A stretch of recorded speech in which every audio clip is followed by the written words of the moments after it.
Hello everyone, welcome back to my channel Narula stenography. इस video में हम 3 टॉपिक्स पे बात करेंगे। सबसे पहली कि हमें करंट अफेयर्स कितनी करनी चाहिए, दूसरा हमें करंट अफेयर्स कहाँ से करनी चाहिए और तीसरा हमें करंट अफेयर्स कब से शुरू करनी चाहिए। So let's start.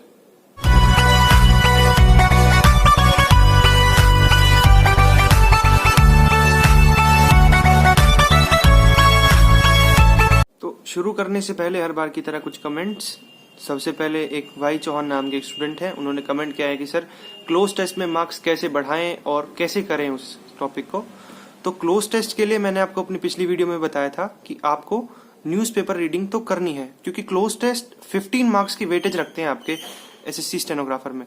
तो एक बहुत ही इंपॉर्टेंट टॉपिक है आपका क्लोज टेस्ट, आपको उस पर ध्यान देना है और उसके लिए आपको न्यूज़पेपर रीडिंग करनी है। न्यूज़पेपर रीडिंग, कुछ बच्चे बोलते हैं कि क्या होगा न्यूज़पेपर रीडिंग से। आपकी जब रीडिंग स्किल्स अच्छी होंगी तो आप वहां पे अच्छे से उसे रीड कर पाएंगे और समझ पाएंगे।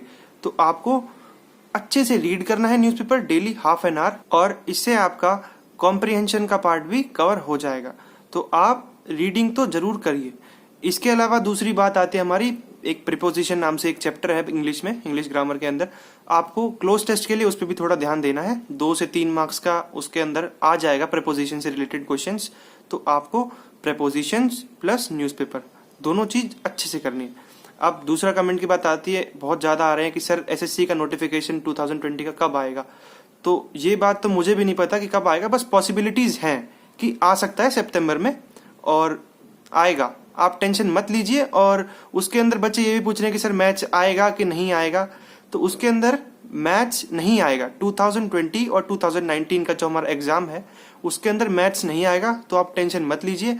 अगर आपने फॉर्म नहीं भरा है 2019 वाला तो आप 2020 वाला भर दीजिएगा और उसके अंदर आपका मैच नहीं आएगा। अब नेक्स्ट बात आती है, एक डिम्पल सनी नाम से स्टूडेंट है, उन्होंने क्वेश्चन पूछा है कि सर हमें लूसेंट ऑब्जेक्टिव से करनी चाहिए या सब्जेक्टिव से करनी चाहिए। तो मैं आपको रिकमेंड करूंगा सब्जेक्टिव से आप पढ़िए। सब्जेक्टिव से आप इसलिए पढ़िए क्योंकि अभी आपके पास 2 महीने बचे हुए हैं। जितना आप सब्जेक्टिव से गेन करेंगे, जितना आप पढ़ेंगे उसमें से, तो आपको उतना ही ज्यादा फायदा होगा। उससे रिलेटेड जितने भी क्वेश्चन हैं आप कर पाएंगे। नहीं तो अगर आप ऑब्जेक्टिव करना चाहते हैं, अगर आपके पास टाइम कम बचा है, अभी आपने इंग्लिश भी नहीं करी ना फिर आपने रीजनिंग करी अभी, तो आप ऑब्जेक्टिव पे जा सकते हैं। ऑब्जेक्टिव का क्या मतलब होता है? ऑब्जेक्टिव मीन्स कि आपने बस ऑप्शंस वाली बुक ली है जिसमें ऑप्शंस दिए हों, उसमें से आप लर्न कर रहे हैं ऑप्शंस। एक क्वेश्चन आ गया इंडस वैली सिविलाइजेशन के ऊपर और आप उसके 4 पार्ट्स दिए हुए हैं, 4 ऑप्शंस दिए हुए हैं, उसमें आप बस टिक करें और उसे लर्न करें कि इसका ये आंसर था। तो इसका मतलब होता है ऑब्जेक्टिव। और सब्जेक्टिव मीन्स किसी चीज के बारे में हमें डिटेल में बताया हुआ हो उस बुक में। तो लूसेंट आप सब्जेक्टिव लीजिए, ऑब्जेक्टिव मत लीजिए। और अब बात आती है कि अगर आपके पास अभी टाइम है, टाइम ऐसे है कि आपने अभी अपनी इंग्लिश कंप्लीट कर ली है और रीजनिंग कंप्लीट कर ली है और आप बस अभी जीके पे फोकस कर रहे हैं, तो आप अपनी जीके पे एक रिवीजन भी दीजिए साथ साथ। रिवीजन कैसे देनी है ये मैं आपको बताता हूँ। आपने एक दिन चैप्टर पढ़ा मुगल एम्पायर, 2 दिन लगा दिया आपने उस चैप्टर को पढ़ने में, आप तीसरे दिन नेक्स्ट चैप्टर पे मत जाइए, अभी रुकिए, उसकी एक रिवीजन लीजिए। रिवीजन आपने ले ली एक बार, फिर अपना एक टेस्ट लीजिए। टेस्ट कैसे लेना है? आपने इंटरनेट पे सर्च करना है मुगल एम्पायर रिलेटेड क्वेश्चंस, आपके पास वहां बहुत सारे क्वेश्चंस आ जाएंगे, कोई लास्ट ईयर का एग्जाम आ जाएगा, तो आप उसमें से सॉल्व करने की कोशिश करिए। उसमें से देखिए कि आपने अभी जो अपनी रिवीजन करी है और कैसे पढ़ा है, तो आपको अपना रिजल्ट वहीं के वहीं मिल जाएगा। तो इस तरीके से आप टॉपिक वाइज टॉपिक अपनी जीके में बढ़ते चलिए आगे। इससे क्या होगा, आपका कॉन्फिडेंस लेवल हाई होगा। जब आप क्वेश्चंस कर देंगे ना उस पे से और आप नेक्स्ट टॉपिक जब पढ़ेंगे तो आपके दिमाग में बस एक चीज की सेटिस्फेक्शन होगी कि आपने अपना पिछला टॉपिक अच्छे से कर लिया है और आप अब आगे बढ़ सकते हैं। तो ये पैटर्न आप जब भी फॉलो करना जीके के लिए जब आपकी रीजनिंग और इंग्लिश कंप्लीट हो चुकी हो अभी के टाइम। अब एक कमेंट बार बार आ रहा है कि सर हम अपनी स्किल टेस्ट की तैयारी कैसे करें साथ में। तो स्किल टेस्ट की आप चिंता बिल्कुल मत करिए। अगर आपकी स्पीड 60 की है, 70 की है, 80 की है, बस आप डेली 1 घंटा स्टेनो को दीजिए और ½ एन आवर चाहे तो टाइपिंग को दे दीजिए, कोई प्रॉब्लम नहीं है। मैं गारंटी लेता हूं कि आपकी स्पीड एग्जाम तक 90 to 100 हो जाएगी। 3 to 4 मंथ्स मिलेंगे आपको, बहुत आराम से हो जाएगी। आप बिल्कुल भी टेंशन मत लीजिए अपने स्किल टेस्ट की। अब बात करते हैं अपने मेन टॉपिक पे जो हमारा है करंट अफेयर्स। मेरी करंट अफेयर प्रिपरेशन कैसी थी, कहाँ से मैंने पढ़ा और कितना पढ़ा। तो मैंने करंट अफेयर्स ग्रेडअप ऐप से करी थी। ग्रेडअप ऐप डाउनलोड करके उसके अंदर एक ऑप्शन आता है पीडीएफ डाउनलोड का, उसके अंदर वो वीकली और 15 डेज की ऐसे कुछ प्रोवाइड करते हैं करंट अफेयर्स। आप उसे डाउनलोड करिए और उसका प्रिंट निकाल लीजिए। कुछ बच्चे कह रहे हैं कि सर वो हमें मिल नहीं रही, पेड अप हो चुकी है। नहीं, ऐसा बिल्कुल नहीं है, वो फ्री है बिल्कुल।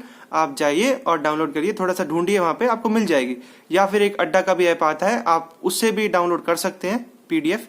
और अगर आपको वहां भी नहीं मिल रही है तो फिर आप बस एक काम करिए, टेलीग्राम पे जाइए और करंट अफेयर्स मैगजीन बस वहां लिखिए, आपको बहुत सारी करंट अफेयर्स मैगजीन मिल जाएंगी। जौन सी भी आपको अच्छी लगे, कोई सी भी आपको अच्छी लगे, आप उनमें से करंट अफेयर्स कर सकते हैं। कोई बुराई नहीं है, सब में अच्छा अच्छा दिया हुआ है। कोई ऐसा नहीं कि ग्रेड अप कुछ अलग से पढ़ा रहा है या फिर किसी और मैगजीन में कुछ अलग से।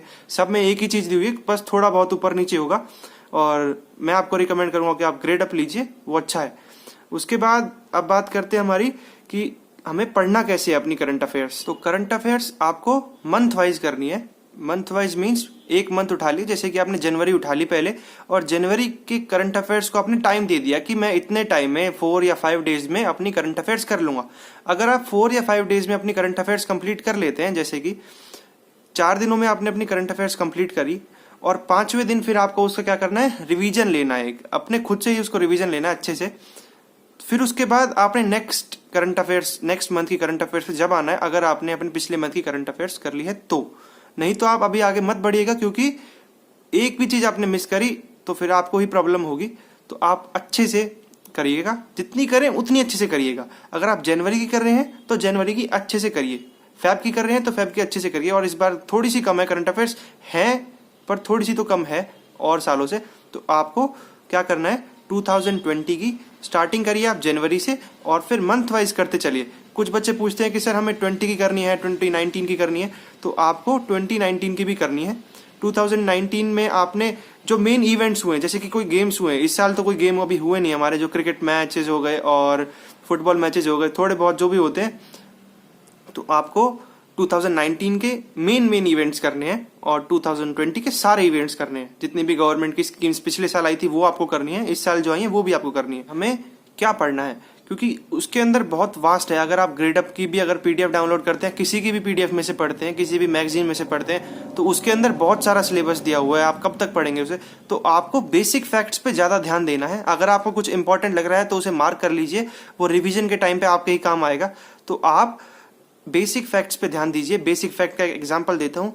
पिछले साल 2018 वाला जो एग्जाम हुआ था मेरा, उसके अंदर एक क्वेश्चन था कि गवर्नमेंट हमारी फार्मर से जो वीट खरीदती है वो किस रेट पे खरीदती है, पर क्विंटल क्या रेट है उसका। तो उसमें 4 ऑप्शन दिए हुए थे, इतना इतना इतना इतना।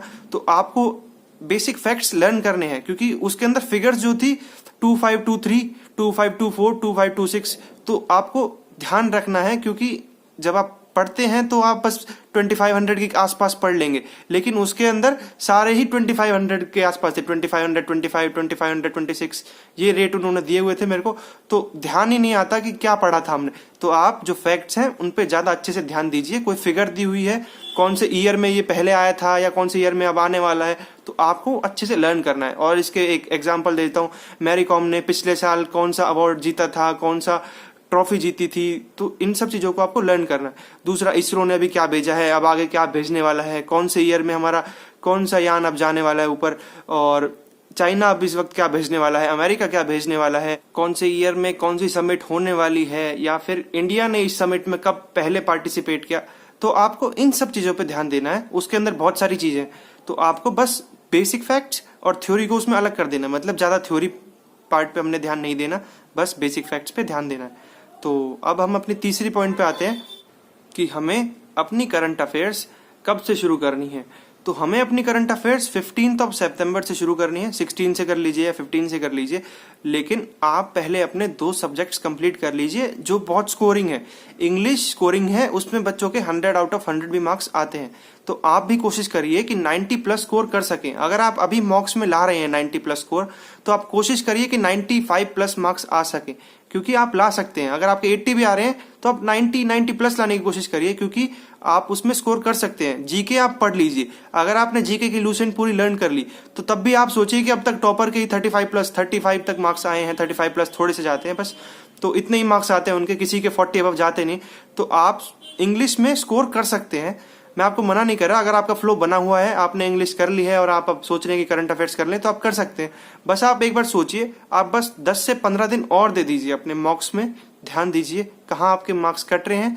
रीजनिंग में अगर आपके 3 या 4 मार्क्स तब भी कट रहे हैं ना, तो आप ध्यान दीजिए कि वो क्यों कट रहे हैं। तो आप पूरे 50 में से 50 मार्क्स लाइए, 50 आउट ऑफ 50 मार्क्स लाइए अपने, और इंग्लिश में 100 में से 95 प्लस लाने की कोशिश करिए, आएंगे। आप एक बार करके तो देखिए। और उसके बाद आपने क्या करना है, आप 15 सितंबर के बाद अपनी करंट अफेयर्स शुरू कर दीजिएगा। कोई प्रॉब्लम नहीं आएगी। अगर आपको कहीं भी इस वक्त प्रॉब्लम आ रही है तो बस आपको क्या करना है, टेलीग्राम पे मेरे को मैसेज करना है कि सर मैं यहाँ पे अटक रहा हूँ, ये टॉपिक मेरा नहीं हो रहा, मेरे को समझ में नहीं आ रहा। तो बस आप एक बार मैसेज करिए मुझे, मैं आपको रिप्लाई करूंगा, आपको समझाऊंगा। कितना आपका सिलेबस हो चुका है आप मेरे को वो भी बता सकते हैं, फिर मैं आपको बताऊंगा कि अब आगे क्या करना है आपको। और अगर आप अपने टॉपिक्स कर चुके हैं, मतलब आपकी तीनों चीज़ें कंप्लीट हो चुकी हैं, इंग्लिश, रीजनिंग और जीके, तो आप मॉक्स पे भी ध्यान दीजिए। मॉक्स को साइड में मत रखिए, क्योंकि मॉक्स भी इंपॉर्टेंट है। जब आप करंट अफेयर्स करें तो सुबह के टाइम आप करंट अफेयर्स करिएगा और शाम के टाइम आपको क्या करना है, मॉक्स करने। 2 मॉक्स करिएगा, 1 मॉक्स कर लीजिएगा, बहुत है। आपको कुछ भी नहीं करना। आपकी प्रिपरेशन अगर हो चुकी है तो आप मॉक्स पे भी ध्यान दीजिए, क्योंकि वो भी बहुत इंपॉर्टेंट चीज़ है। अब बात करते हैं लास्ट में सीईटी का, जो आपको डर बना हुआ है। तो सीईटी से मैं फिर कहूँगा बिल्कुल मत डरिए, कुछ भी नहीं है। अभी तो गवर्नमेंट ने सिर्फ ऐसे इम्प्लीमेंट की, मतलब इसका बस एक सेटअप बनाया है, एक बार इसे पास किया है बस। अभी इसमें बहुत टाइम लगेगा, क्योंकि आप खुद सोचिए, एक बारी में सीजीएल, एसएससी सीजीएल में 25 लाख बच्चे बैठते हैं, एक बार एग्जाम देते हैं। 25 लाख बच्चे फॉर्म भरते हैं और 20 लाख बच्चे इसमें आते हैं एग्जाम देने के लिए। तो आप डरिए मत। जब 20 लाख में गवर्नमेंट इतना कुछ, आपको पता है कि दिक्कत आती है उनको एग्जाम कंडक्ट कराने में, तो 2.5 करोड़ बच्चों का जब वो एग्जाम कराएंगे तो कितनी दिक्कत आएगी। तो आप टेंशन मत लीजिए, अभी गवर्नमेंट को टाइम चाहिए, और अभी तो ऐसा चलता रहेगा। मेरे को लगता है कि 2021 भी इसमें निकल जाएगा। इसमें गवर्नमेंट अभी कुछ भी नहीं करेगी, क्योंकि इसमें बहुत सारा झमेला है, बहुत सारा काम करना पड़ेगा गवर्नमेंट को। और बस आप अपनी मेहनत करिए, कहीं भी अटक रहे हो मुझसे पूछिए, कमेंट करिए, टेलीग्राम पे मैसेज करिए, मैं हूँ। और बस आप मेहनत करिए अपनी। So thank you and God bless you. So friends, please like, share and subscribe my channel, and thank you.